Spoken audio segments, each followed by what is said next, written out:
नमस्कार मित्रांनो. आज आपण एका अशा प्रश्नाबद्दल जाणून घेणार आहोत, जो प्रत्येक विवाहित स्त्री-पुरुषाच्या मनात कधी ना कधी येतो. मृत्यूनंतर नवरा आणि बायको पुन्हा भेटतात का?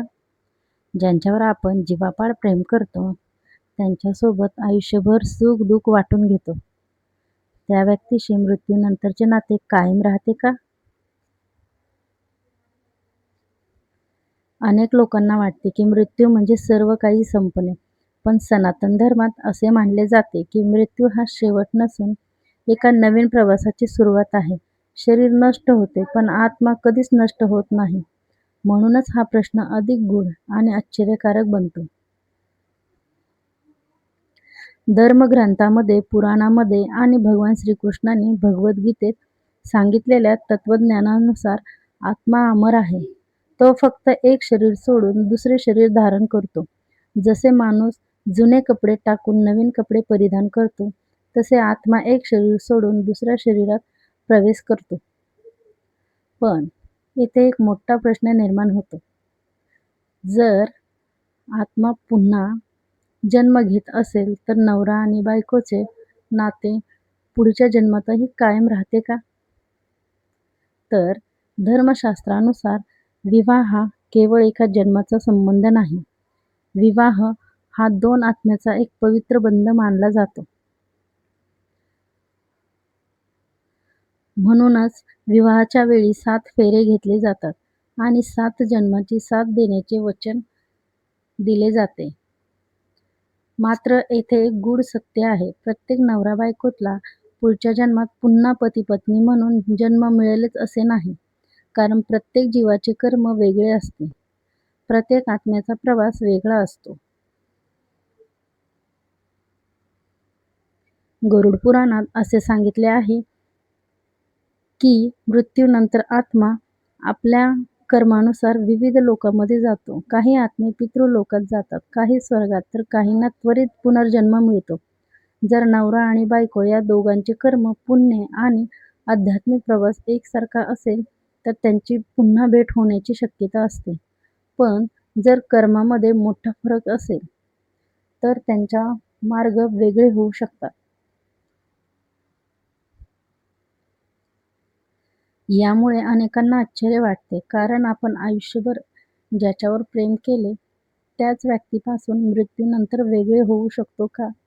याचे उत्तर धर्मशास्त्र अतिशय सुंदर पद्धतीने देते. खरे प्रेम हे शरीराशी जोडलेले नसते, ते आत्म्याशी जोडलेले असते.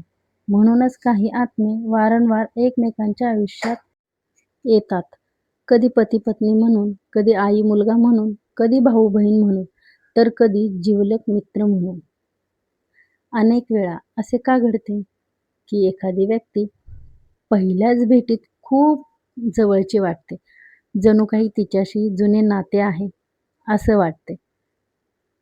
सनातन धर्म याला पूर्वजन्मातील संबंध मानतो.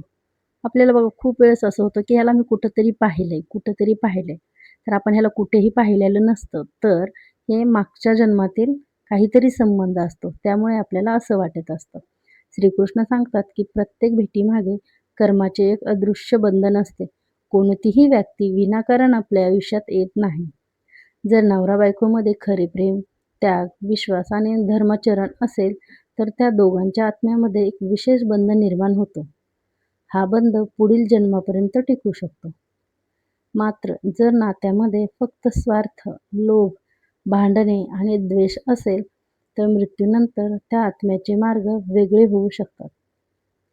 गरुड पुराणात असेही वर्णन आहे, की मृत्यूनंतर काही काळ आत्म्याला आपल्या कुटुंबाची जाणीव असते. तो आपल्या प्रियजनाकडे आकर्षित होतो. त्यामुळे श्राद्ध, तर्पण आणि पितृकर्मांना इतके महत्त्व दिले गेले आहे.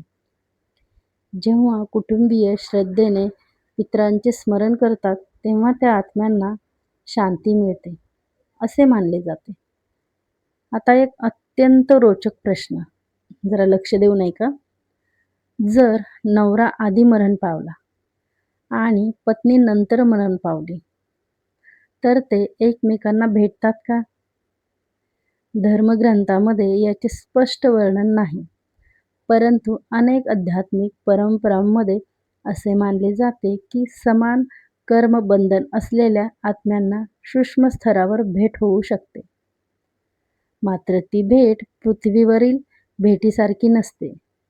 कारण तेथे शरीर नसते, तेथे फक्त आत्म्याची ओळख असते.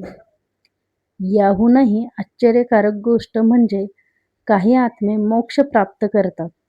मोक्ष मिळाल्यानंतर जन्म मृत्यूचे चक्र संपते. अशा वेळी सांसारिक नाती देखील संपुष्टात येतात.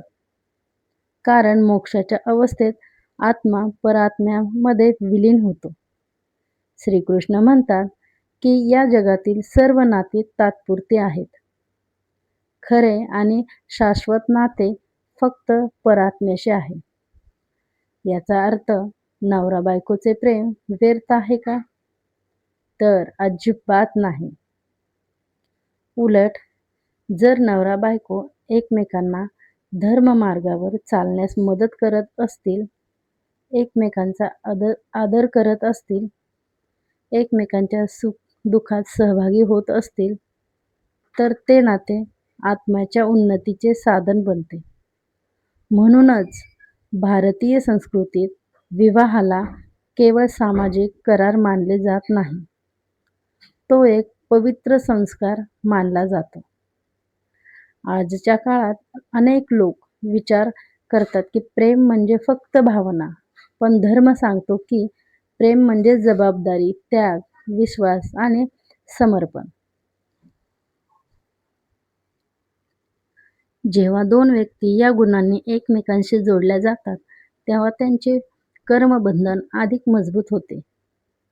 आणि कदाचित याच कारणामुळे काही आत्मे पुन्हा पुन्हा एकमेकांच्या आयुष्यात येतात.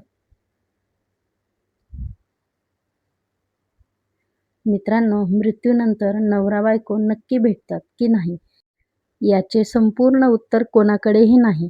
पण धर्मशास्त्र आपल्याला इतके नक्की सांगते की आत्मा अमर आहे, कर्म अमर आहे आणि प्रेमातून निर्माण झालेले शुभ बंधनही सहज संपत नाही. म्हणून आपल्या नात्यामध्ये प्रेम ठेवा, आदर ठेवा, विश्वास ठेवा आणि धर्माचा आधार ठेवा.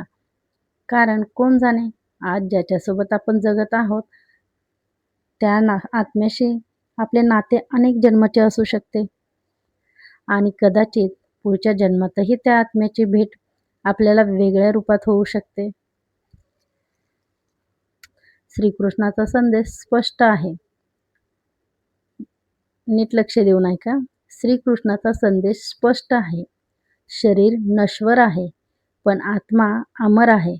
कर्माचे बंधन कायम राहते आणि प्रत्येक आत्म्याचा प्रवास परात्म्याकडेच असतो. म्हणून मृत्यूला घाबरू नका. चांगले कर्म करा, प्रेमाने जगा, धर्माचे पालन करा आणि परमेश्वरावर श्रद्धा ठेवा. कारण शेवटी प्रत्येक आत्म्याला त्यांच्या कर्मानुसार योग्य मार्ग मिळतो. मित्रांनो, मृत्यूनंतर नवरा बायकोची भेट होते की नाही हा प्रश्न आजही अनेकांच्या मनात आहे. धर्मग्रंथानुसार याचे उत्तर एकाच वाक्यात देता येतं, नाही. कारण प्रत्येक आत्म्याचा प्रवास त्यांच्या कर्मावर अवलंबून असतो. जर दोन आत्म्यामध्ये प्रेम, विश्वास, त्याग आणि पुण्यकर्माचे बंधन असेल तर त्यांची भेट पुन्हा होऊ शकते, अशी धार्मिक मान्यता आहे. पण जर कर्माचे मार्ग वेगळे असतील तर आत्म्याचा प्रवासही वेगळा होऊ शकतो. म्हणूनच श्रीकृष्णांचा संदेश असा आहे की मृत्यूनंतर काय होईल याची चिंता करण्यापेक्षा आजचे जीवन चांगले जगा.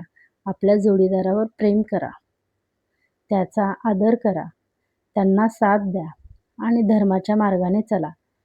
कारण या जन्मात केलेले कर्मच पुढच्या प्रवासाची दिशा ठरवतात. लक्षात ठेवा, शरीर एक दिवस नष्ट होईल, पण आत्मा अमर आहे आणि प्रेम, श्रद्धा व सत्कर्मांनी जोडलेले बंधन हे केवळ एका जन्मापुरते मर्यादित नसते. तर मित्रांनो, तुम्हाला काय वाटते? मृत्यूनंतर नवरा बायकोची पुन्हा भेट होते का? तुमचे मत कमेंटमध्ये नक्की सांगा.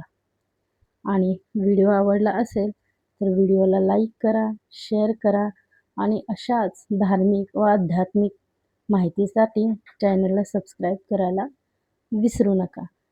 आणि मित्रांनो, एक छानशी कमेंट करा. जय श्रीकृष्ण, राधे राधे, श्री स्वामी समर्थ. एक छोटीशी सुंदर अशी कमेंट माझ्या व्हिडिओला तुम्ही नक्की द्या.